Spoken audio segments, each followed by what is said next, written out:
বাংলাদেশে চলমান অশান্ত পরিস্থিতির জেরে প্রাণ বাঁচাতে সীমান্ত পেরিয়ে ভারতে আশ্রয় নিয়েছিলেন 7 জন বাংলাদেশি নাগরিক।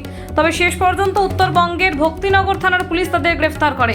মঙ্গলবার তাদের জলপাইগুড়ি জেলা আদালতে তোলা হয়েছে। পুলিশ সূত্রে জানা গেছে, ধৃত 7 জনই পশ্চিম বাংলাদেশের ফতেপুর এলাকার বাসিন্দা। তারা 2 মাস আগে উত্তর দিনাজপুর জেলার ইসলামপুর সংলগ্ন হরিদ্বারপুর সীমান্ত দিয়ে কাঁটা তারের বেড়া টপকে ভারতে প্রবেশ করে।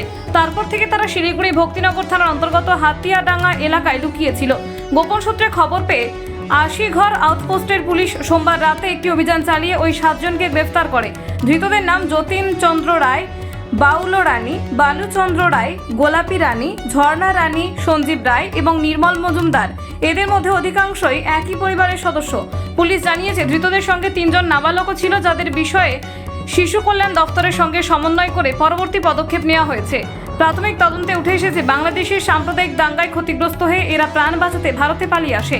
এদের পরিবারের আরও কয়েকজন সদস্য এখনও বাংলাদেশে রয়েছেন, যারা ভারতের উদ্দেশ্যে রওনা হওয়ার পরিকল্পনায় ছিলেন বলে জানা গিয়েছে।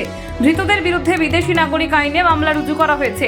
পুলিশ জানিয়েছে, গোটা ঘটনার সঙ্গে কোনো চোরাচালান বা চক্রযুক্ত রয়েছে কিনা তা খতিয়ে দেখা হচ্ছে। Bureau report, জজবাত 24 Bangla. কিভাবে এসেছিলেন? হ্যাঁ হ্যাঁ, বিলাপে কোথা থেকে ঢুকেছিলেন? সে জায়গাটার নাম তো আমার খেয়াল নেই। আর এখানে কতদিন ধরে ছিলেন? 1 মাস। 1 মাস ধরে। ওর কাগজপত্র বা কিছু তৈরি করেছিলেন এখানে? না না, কাগজপত্র তৈরি হয়নি। বাংলাদেশে কোথায় ছিলেন? হুম, বাংলাদেশে কোথায় ছিলেন? ওমপুর। ওমপুর। কেন এখানে কবে এখানে আসলেন? আসতে হলো ভারতে কেন? ওটা মনে করো অত্যাচারের কারণে আসছে। কতজন মিলে আসছেন আপনারা? 1 মাস হলো। কতজন আসছেন?